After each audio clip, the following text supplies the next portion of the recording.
आज इस वीडियो में हम टीएस ग्रेवाल बुक के क्वेश्चन नंबर 33 और 34 ले रहे हैं।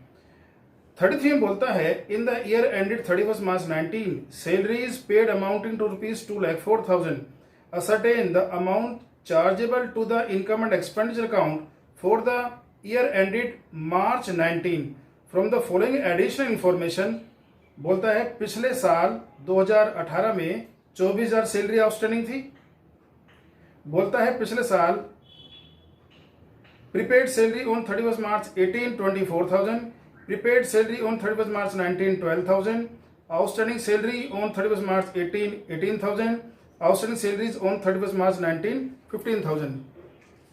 देखो सैलरी हमारा एक एक्सपेंस है और जो एक्सपेंस होता है अगर वो आउटस्टैंडिंग है तो वो हमारी लायबिलिटी होता है। तो सैलरी आउटस्टैंडिंग जो पिछले साल हमारी आउटस्टैंडिंग रही होगी वो पिछले साल की लायबिलिटी रही होगी। इस साल हमारा जितना सैलरी आउटस्टैंडिंग है वो हमारा इस साल की लायबिलिटी है। इस साल जो हमने अपने कुछ वर्कर को प्री पेमेंट कर रखी होगी सैलरी की। कई बार कुछ वर्कर होते हैं बोलते हैं जी आप हमें पहले पेमेंट कर दो, हमारे घर में बहुत जरूरी काम है, तो हमको कुछ दे देते हैं। तो हर साल ऐसा हो सकता है। तो हर साल प्रीपेड सैलरी कुछ ना कुछ हो सकती है क्योंकि वो एक्सपेंस है और अगर हम एक्सपेंस प्रीपेड करेंगे तो वो हमारी एसेट होती है। तो पिछले साल जो सैलरी हमने प्रीपेड कर रखी थी वो पिछले साल की एसेट हो गई। तो प्रीपेड सैलरी ये पिछले साल की एसेट हो गई। इस साल जो हमने प्रीपेड कर रखी है सैलरी वो हमारी इस साल की एसेट हो गई भाई। अब हमें ये निकालना है कि सैलरी कितनी चार्ज करेंगे इनकम एंड एक्सपेंडिचर अकाउंट से। इसके लिए हम एक अकाउंट बना लेते हैं ताकि हमें वैल्यू निकालने में आसानी हो। अब देखो जितनी भी प्रीपेड सैलरी हमारी है उसमें से कुछ पिछले साल की है कुछ इस साल की है। उसका क्योंकि डेबिट बैलेंस होता है इसलिए वो डेबिट से शुरू होगा। तो टू बैलेंस बीडी एडवांस जो सैलरी है प्रीवियस ईयर की वो इधर आएगी। इस साल जो आपका प्रीपेड सैलरी है वो बैलेंस सीडी बनेगा। तो by balance CD advance salary है ये हमारी लेकिन करंट ईयर की। ओके, जो आउटस्टैंडिंग होता है वो हमारी लायबिलिटी होती है। तो पिछले साल की सैलरी आउटस्टैंडिंग पिछले साल की लायबिलिटी का क्रेडिट नेचर होता है इसलिए बीडी इधर आएगा। By balance BD outstanding previous year की सैलरी। और जो इस बार हमारा ये सैलरी आउटस्टैंडिंग है ये सीडी बनेगा। लेकिन दूसरी साइड टू बैलेंस सीडी ये है आपका आउटस्टैंडिंग करंट ईयर। ठीक है, इसके बाद अब जितना हमने सैलरी पे किया अपने वर्कर को टोटल इस साल में उसको इधर लिख देंगे to receipts and payment account. क्योंकि हम एनपीओ का चैप्टर कर रहे थे रिसीट और पेमेंट लिख रहे हैं, वैसे नॉर्मली हम यहाँ टू बैंक लिखते हैं। ओके, तो इससे क्या होगा कि अब हमारा ये वैल्यू निकल के आएगी जो हमें इनकम एंड एक्सपेंडिचर से चार्ज करनी है सैलरी की। तो by income and expenditure account यही हमारा खर्चा होगा इस साल का। अब क्वेश्चन की वैल्यू देखते हैं। बोलता है पिछले साल आपका 24,000 का प्रीपेड था। तो ठीक है, ये पिछले साल की एसेट हो गई भाई, इसको हमने यहां दिखा दिया। इसके बाद बोलता है इस साल की आपकी प्रीपेड है 12,000, ये इस साल की आपकी क्या हो गई एसेट हो गई, वो इस साल की बैलेंस शीट में आ गई। फिर बोलता है पिछले साल आउटस्टैंडिंग थी सैलरी 18,000, ये पिछले साल की क्या हो गई आपकी लायबिलिटी। फिर बोलता है कि 15,000 रुपए आपकी इस साल की लायबिलिटी है। ठीक है, तो भाई 15,000 रुपए इस साल की लायबिलिटी ये बैलेंस शीट में दिखा दी हमने। अब इनको यहां पुट कर देते हैं। आउटस्टैंडिंग है तो वो लायबिलिटी है। पिछले साल की लायबिलिटी हमारी क्रेडिट नेचर की थी तो क्रेडिट से शुरू हो रहा है हमारा बीडी। इस साल की लायबिलिटी सीडी 15,000। पिछले साल की एसेट 24,000, वो क्योंकि डेबिट नेचर की होती है एसेट तो डेबिट से शुरू होगा 24 आपका इधर आ गया। इस बार की एसेट 12,000 वो इधर आ गया। ठीक है, अब इसका टोटल करते हैं। लेकिन बोलता है उसने कि आपने 2,04,000 का टोटल पेमेंट किया है वर्कर को। ठीक है, उसको यहां लिख दिया भाई हमने।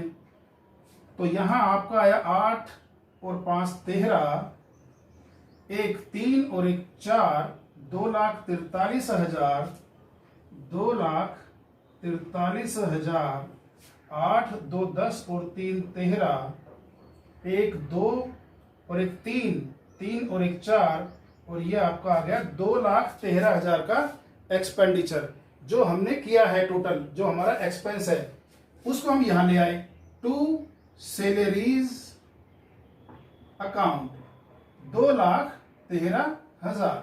ठीक है, तो ये क्वेश्चन इस तरह से हुआ। नेक्स्ट क्वेश्चन,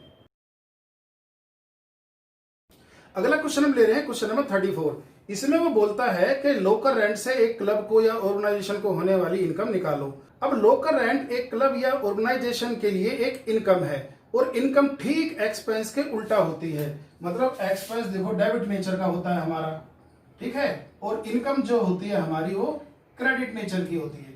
इसलिए जैसे सैलरी आपका आउटस्टैंडिंग था तो वो हमारी लायबिलिटी थी, लेकिन इनकम आउटस्टैंडिंग जो है हमारी असेट होगी। जैसे सब्सक्रिप्शन है ना, ठीक वैसे ही होगा, मतलब क्योंकि सब्सक्रिप्शन भी इनकम होती है तो लोकल रेंट भी जो है आपका इनकम है, तो ठीक सब्सक्रिप्शन की तरह से ही उसका जो ट्रीटमेंट होगा।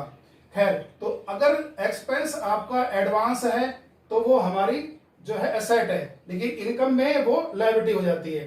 तो अब बात यह है, क्वेश्चन में बोलता है outstanding local rent last year का 4600 है और करंट ईयर का 6300 है। तो जो लोकल रेंट आउटस्टैंडिंग है वो हमारी असेट है। पिछले साल की जो आउटस्टैंडिंग है वो पिछले साल की असेट, इस साल की आउटस्टैंडिंग इस साल की असेट। तो लोकल रेंट आउटस्टैंडिंग पिछले साल का था 4600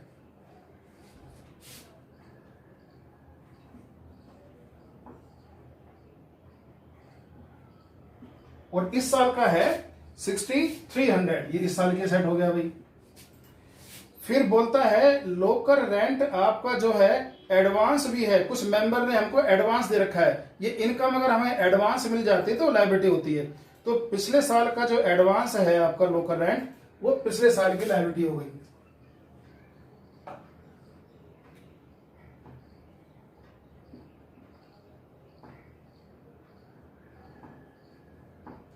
तो ये जो लायबिलिटी थी पिछले साल थी 3000, इस साल है आपकी 4000। तो ये तो हमने बैलेंस शीट में जहां जहां ये चीजें आनी चाहिए वहां लिख दी। अब हमें निकालनी है इससे इनकम।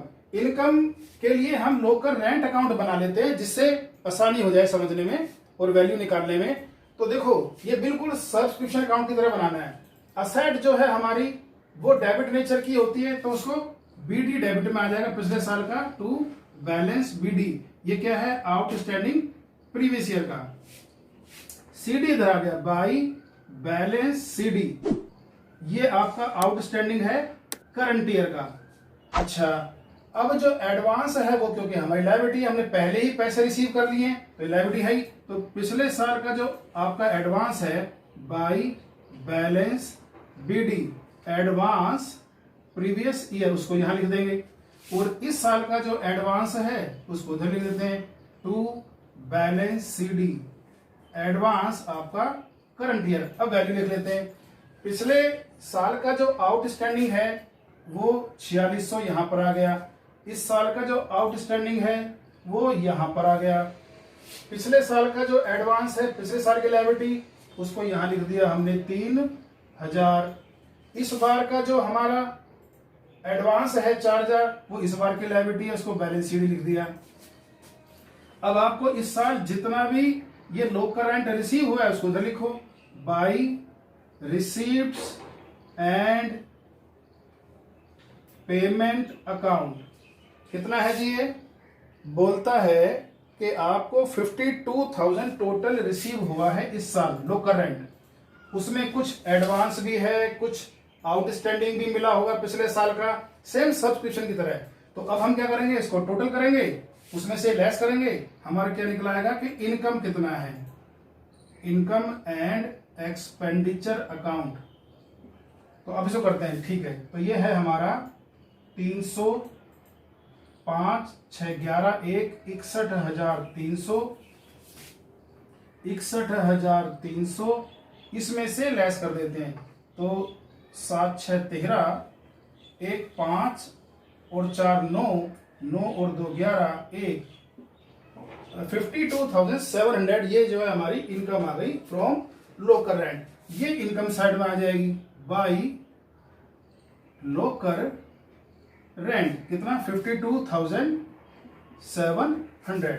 तो इस तरह से ये क्वेश्चन हुआ। तो इस वीडियो में हमने 2 क्वेश्चन किए, कुछ और क्वेश्चन करेंगे अगली वीडियो में। Thank you.